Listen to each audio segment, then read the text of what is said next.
Namo Sang Hyang Adi Budaya, Namo Buddhaya.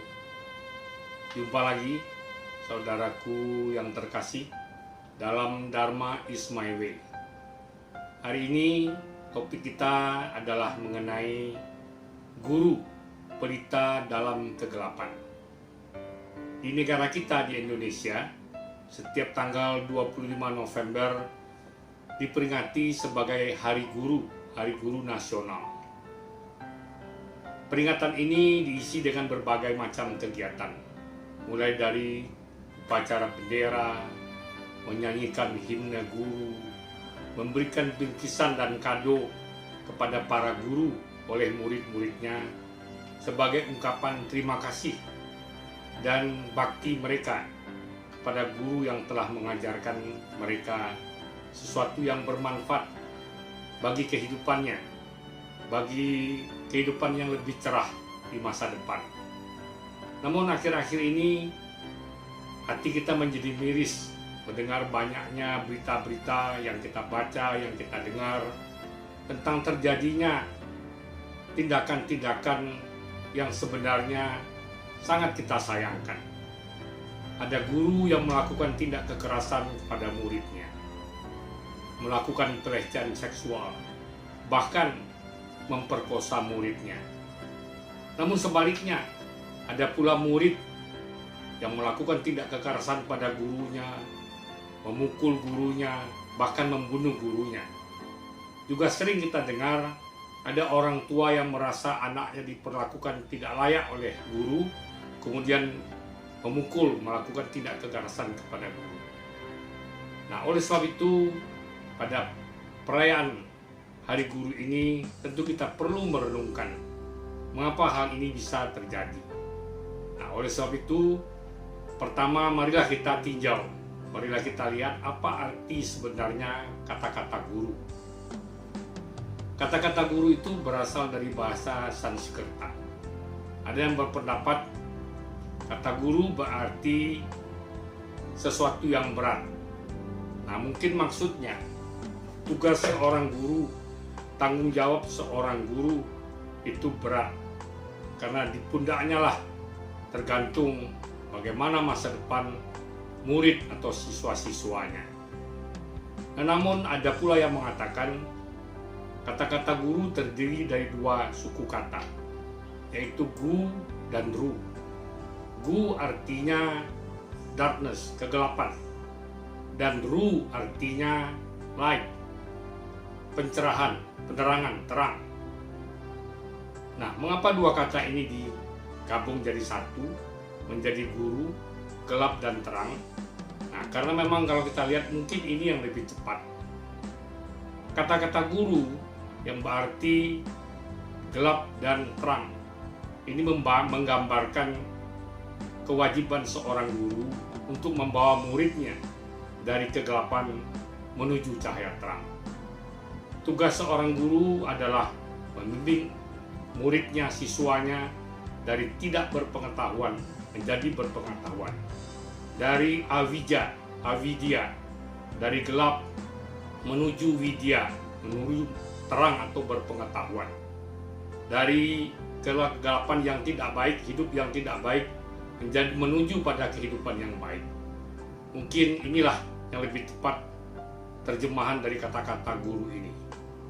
Di dalam agama Buddha, guru Buddha ya tidak disebut sebagai nabi, tetapi sebagai guru. Ya, karena Buddha adalah orang yang mengajarkan, guru yang mengajarkan umat manusia untuk membebaskan diri dari penderitaan, dari kegelapan batin menuju pencerahan, dari penderitaan menuju kebahagiaan sejati. Makanya Buddha disebut sebagai guru Buddha. Nah, pada kesempatan ini juga mari kita kupas kalau dari ajaran Buddha bagaimana sebenarnya kolerasi hubungan antara guru dan murid, guru dan para siswanya. Ada satu sutta, ada satu khotbah Buddha yang sangat terkenal yang kita kenal sebagai Sigalowada Sutta.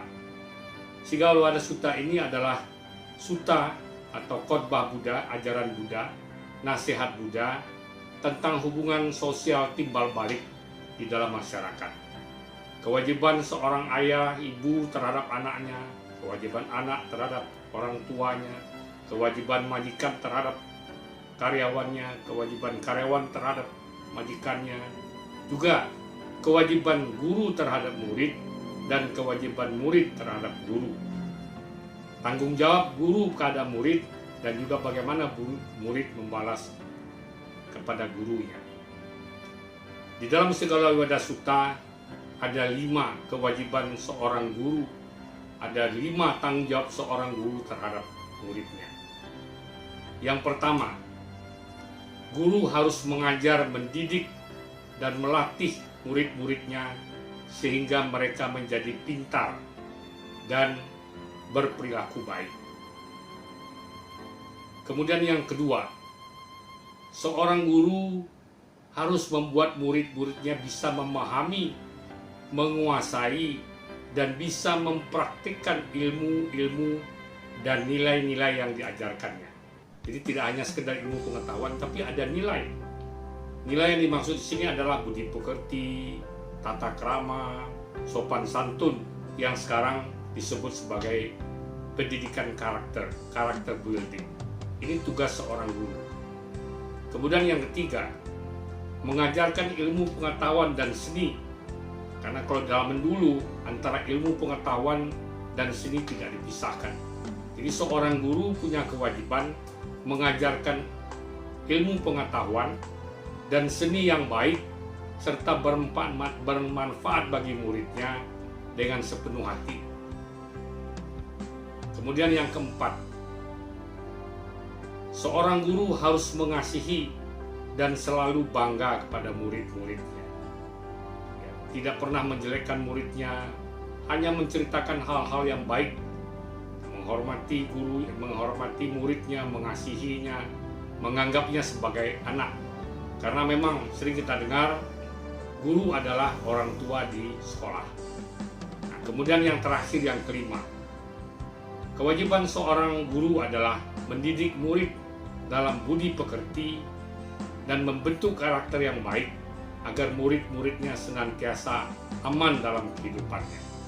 Ketika seorang murid berkat bimbingan gurunya mempunyai budi pekerti yang baik, mempunyai karakter yang baik, hal ini akan melindungi dirinya. Di mana dia berada di dalam masyarakat, dia pasti aman.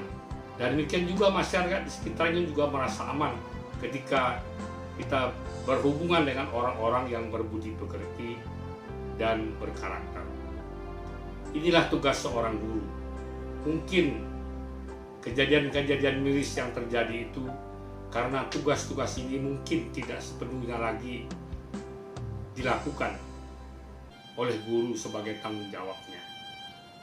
Kalau dulu sistem sekolah ya tidak ada bayar uang sekolahnya, murid-murid hanya menunjang kehidupan gurunya. Nah, tetapi sekarang kita lihat banyak guru yang mengajar di banyak tempat, sehingga untuk betul-betul bertanggung jawab di dalam mengajar dan mendidik anak-anaknya ini waktu mereka kurang, sehingga tidak maksimal. Nah, ketika ini terjadi, tentu akan berdampak kepada muridnya. Nah, Buddha mengatakan ada 5 pula kewajiban seorang murid terhadap gurunya. Karena gurunya mengajarnya dengan baik, dengan penuh kasih sayang, menganggapnya sebagai anak, maka dia pun akan melakukan gurunya dengan baik. Ada 5 kewajiban murid terhadap gurunya. Yang pertama, selalu hormat dan menghargai gurunya. Di dalam kitab suci dikatakan, seorang murid harus berdiri ketika guru menghampirinya, sebagai ungkapan dari rasa hormat dan menghargai gurunya. Kemudian yang kedua, melayani mereka. Bagaimana kita melayani orang tua kita di rumah, begitu pula kita melayani para guru kita di sekolah. Karena bukankah guru adalah orang tua di sekolah? Kemudian yang ketiga, ya, mempunyai niat dan tekad yang baik, yang sungguh-sungguh untuk belajar ilmu yang diajarkan oleh gurunya. Jadi ini perlu. Ya, ketika guru sungguh-sungguh mengajar, tetapi murid tidak serius belajar, juga tidak ada hasilnya. Jadi ada hubungan timbal baliknya. Kemudian yang keempat, memberikan persembahan kepada guru-gurunya. Nah, ini yang saya maksud tadi, sistem sekolah zaman dulu dengan zaman sekarang beda. Kalau sekarang kita ada uang sekolah yang harus dibayar setiap bulan, ada uang ini dan itu. Kalau dulu tidak ada. Seorang guru mengajar murid-muridnya di rumahnya. Mereka tinggal di rumah gurunya, makan di rumah gurunya, tidur di rumah gurunya, belajar di rumah gurunya, dan mereka tidak bayar uang sekolah. Hanya saja mereka memberikan persembahan. Kalau mereka anak petani, mungkin mereka memberikan persembahan berupa beras, sayur mayur, buah-buahan kepada gurunya. Ketika dia anak pedagang, mungkin dia memberikan kain untuk baju dan lain sebagainya. Nah, kemudian yang kelima, ya, selalu memberikan perhatian yang sungguh-sungguh, yang serius pada waktu guru memberikan pelajaran. Nah, sekarang kita lihat kan banyak kan murid-murid ketika guru menerangkan, mereka asik bermain dan lain sebagainya. Nah, kondisi-kondisi seperti inilah sebenarnya yang membuat kejadian-kejadian miris yang terjadi di dalam kehidupan di masyarakat kita. Ketika guru menjalankan tugasnya dengan baik, dengan sungguh-sungguh, dengan penuh tanggung jawab, dan murid pun menyadari hal ini, menghargai pengorbanan gurunya, dia akan belajar dengan baik, memperlakukan gurunya dengan hormat, memperlakukan gurunya dengan baik, selalu berbakti kepada gurunya. Mungkin kejadian-kejadian yang miris yang terjadi itu tidak akan pernah terjadi lagi. Nah, inilah sebenarnya hal yang perlu disadari untuk memberi makna yang lebih, ya, arti yang lebih pada peringatan Hari Guru. Para guru harus menyadari ada 5 tanggung jawab, ada 5 kewajiban yang harus dipenuhi sebagai seorang guru. Dan seorang murid pun harus menyadari ada 5 tanggung jawabnya. Ada 5 yang harus dilakukannya dengan memperlakukan guru yang telah mengajarnya dengan baik. Nah, saya sering mengatakan bahwa guru itu tidak hanya sekedar profesi, ya, tetapi guru adalah bakti, pengabdian. Kita lihat banyak juga kejadian di Indonesia, ada guru-guru yang mengajar di desa-desa, di pelosok-pelosok pedalaman dengan gaji yang sangat kecil. Mengapa ini bisa terjadi? Karena mereka mengajar dengan hati, ya, bukan mengharapkan imbalan apa-apa, tapi mereka mengajar dengan hati. Dan tentu ini harus dihargai.